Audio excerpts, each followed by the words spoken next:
Ladies and gentlemen, welcome back to another edition of Total Extreme Wrestling for our TNA 2007 playthrough. We're getting close to the finale of this series, and today we are booking the final show before No Surrender, which takes place in the second week of September, which of course we are in now. And Bound for Glory will be week 2 of October, which is our big show of the year. It's our WrestleMania. It's TNA's biggest show. We're just 1 month away from doing it. Of course, that will be the finale of the season, of the series rather, and that will be, I guess, the series finale for TNA anyways, because that's when all the big stuff is going to happen. That's when all the big matches will take place, and perhaps some big title changes take place as well. Should be very interesting to see how it all plays out in the end. But what we do have to do is we need to start wrapping up the Bound for Glory series. Now, the Bound for Glory series has been going pretty well. It's been going on for a long time now. Lots and lots of matches. I can say this. Everybody in the Bound for Glory series has had 8 matches. We planned for everybody to have 9, so we're nearly there. We've got 1 more week's worth of shows to book, and this is it. So this is the big show because every match will count so much, and if they're going to succeed, if they're going to get themselves in the top 4 to compete at No Surrender for a chance to go to Bound for Glory, it will be the Bound for Glory series final. They need to win here this week. So everybody except, well, we've got a few people that are wrapped up. They're finished already. So Ron Killings, Rhino, A-Train, Nakamura, and Matt Morgan are all finished. They're done. So they're out of... They have no more matches left, so they are all out of the top 4, which means the remaining competitors still have a chance of getting into the top 4. As of right now, Chris Jericho is in the lead. He has 47 points. Abyss second with 45. AJ Styles 41. Christian 38. Jeff Hardy 37. Joe 34. Matt Morgan 32. Scott Steiner 31. And the rest, they've probably got no chance of making it in. So 47 is the lead, 45, 41, then 38.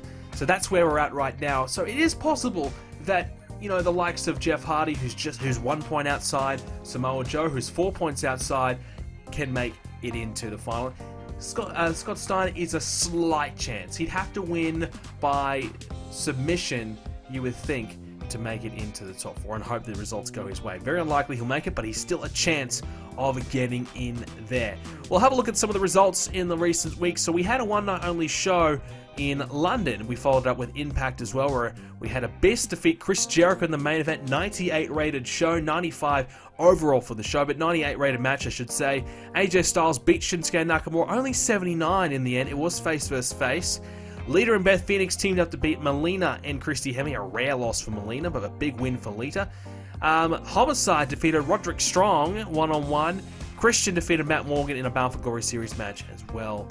So that was that. 95 rated show. Good show indeed. And Explosion, we followed up with Samoa Joe beating A-Train and R-Truth in a triple threat match in a Bound for Glory series match. That wrapped up A-Train and R-Truth's run, and Samoa Joe got a big victory there. A submission win to get him up.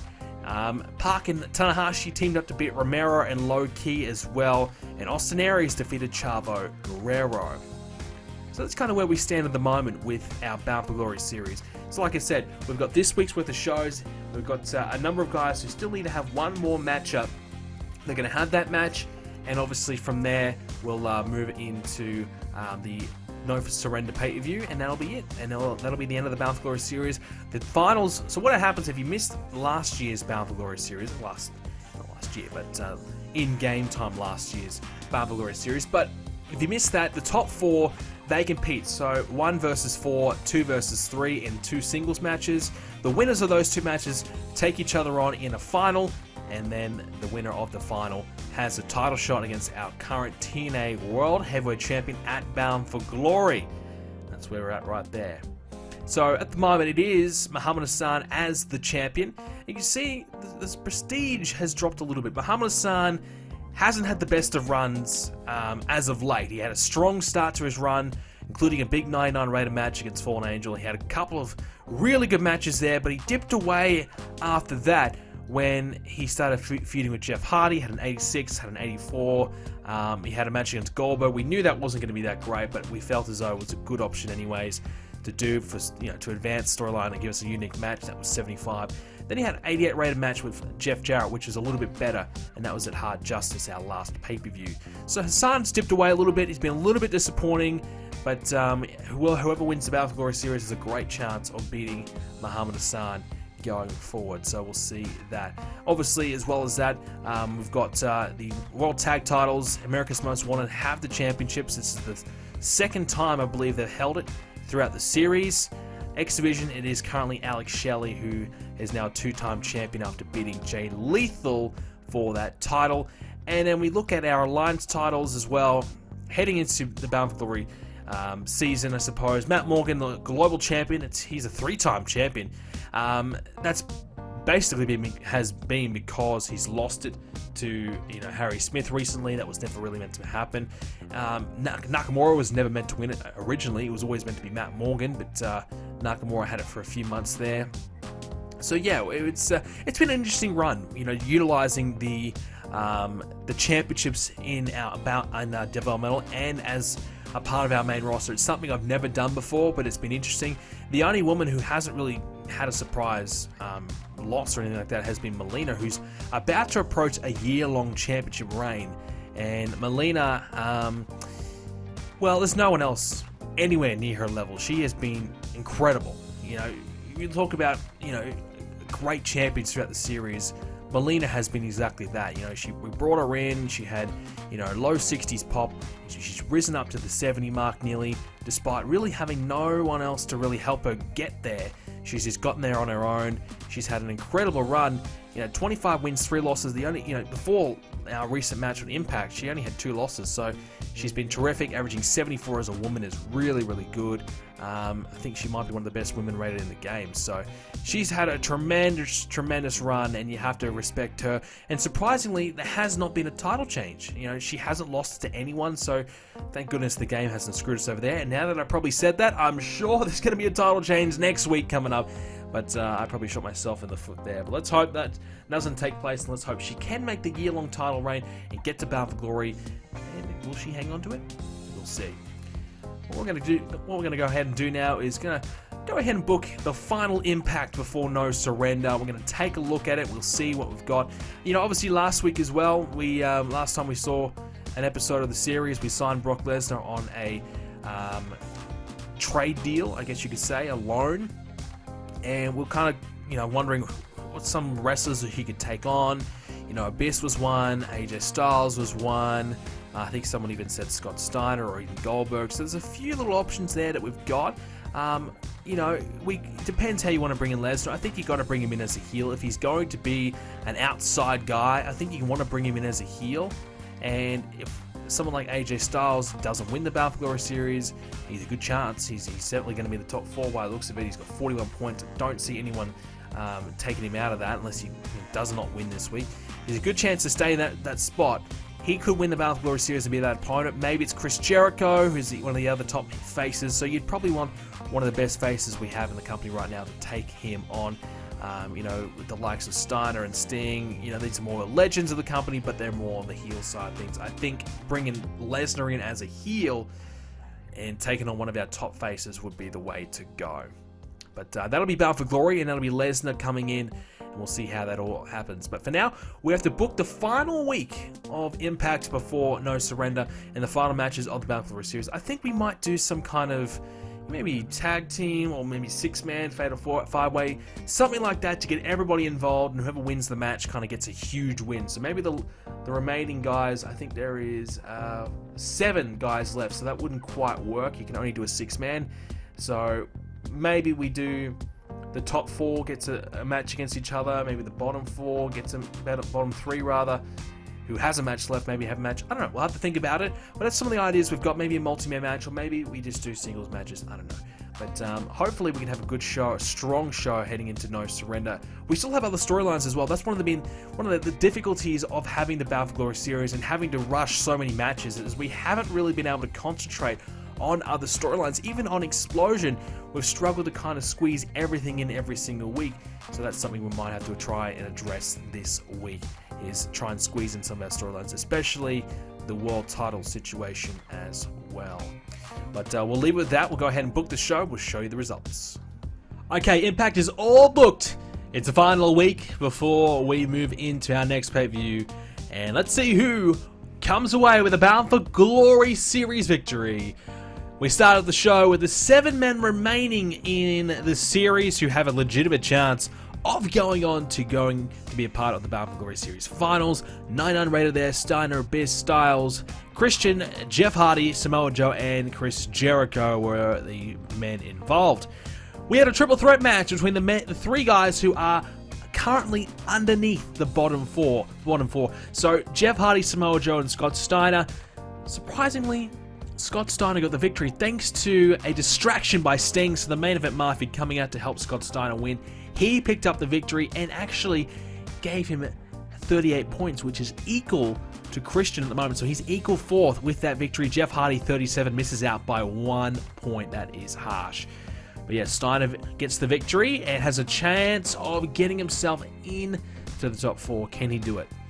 You can thank the main event Mafia for it anyways. And speaking of the main event Mafia, Muhammad Hassan made a challenge to the Mafia tonight. He wants to face them off in a match. He says he'll find some partners if they agree to do the match.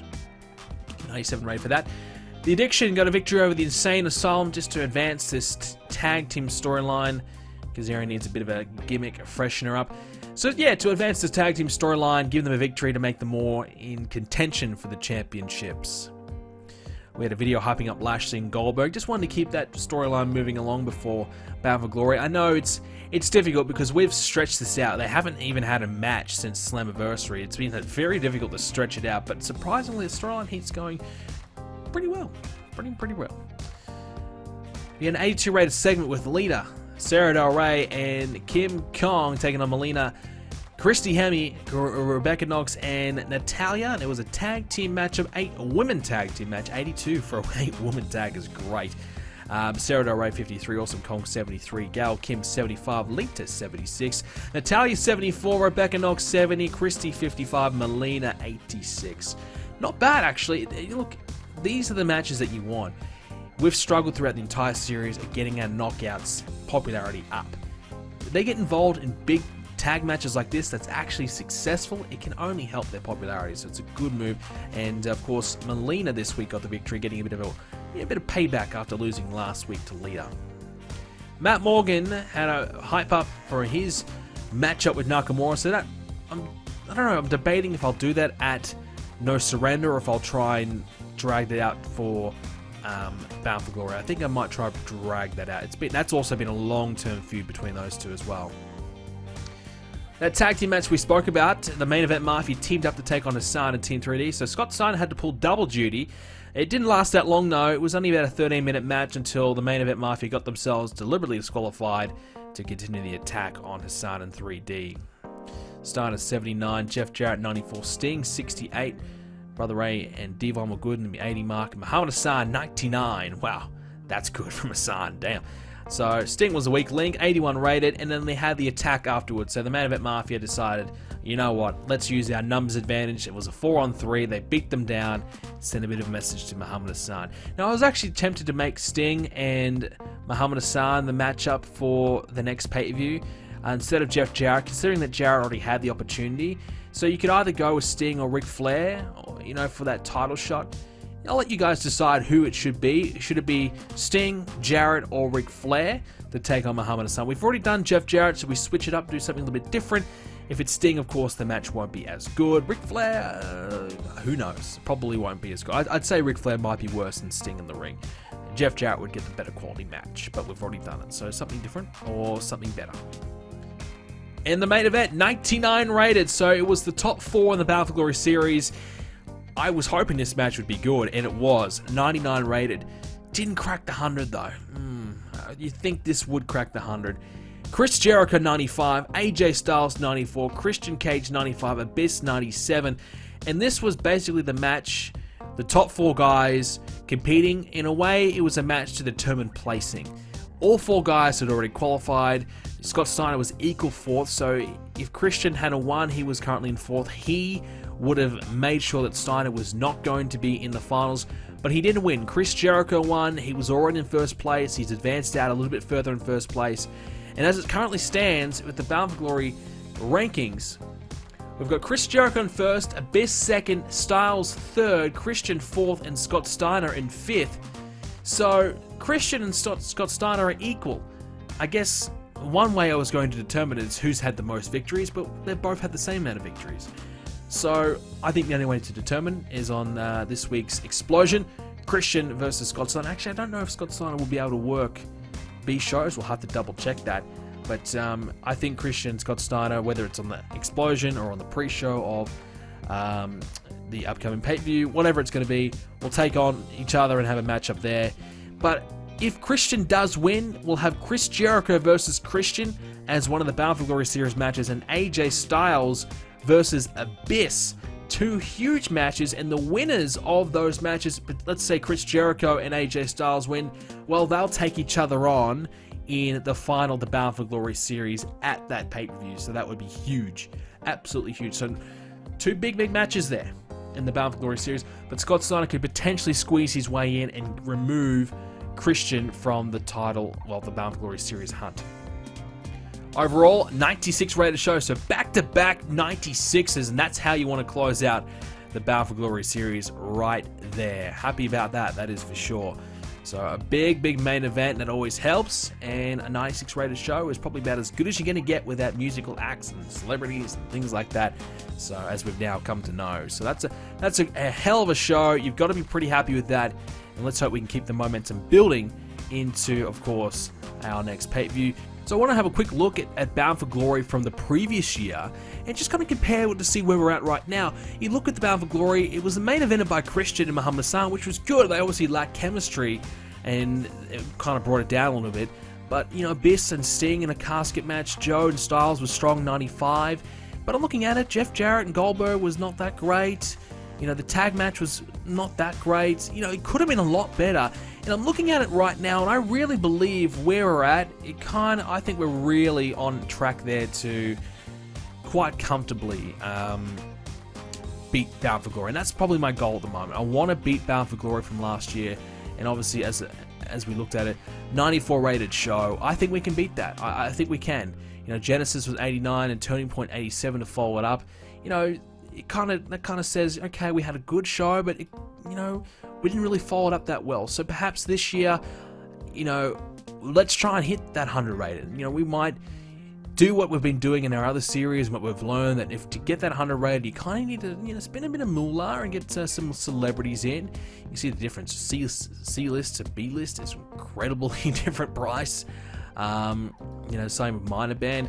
You know, do we really spend that much more money to try and get, you know, Bound for Glory to be that special?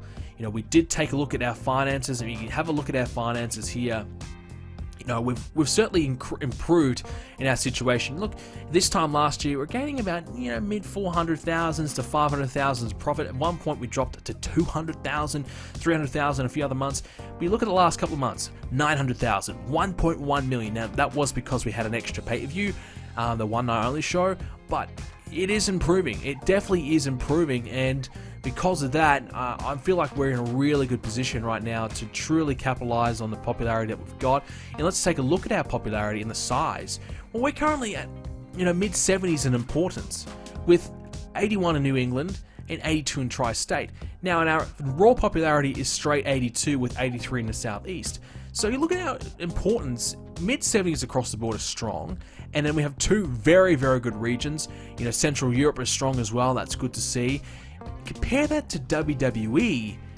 You know, we're not that far away from potentially, you know, overtaking them, because they've recently moved to 85 popularity, which is fine. But you look at their importance, it's mainly mid-70s with two strong regions, Tri-State and New England. So they've got two very strong regions. We've got two strong regions, and the rest about mid-70s across the board.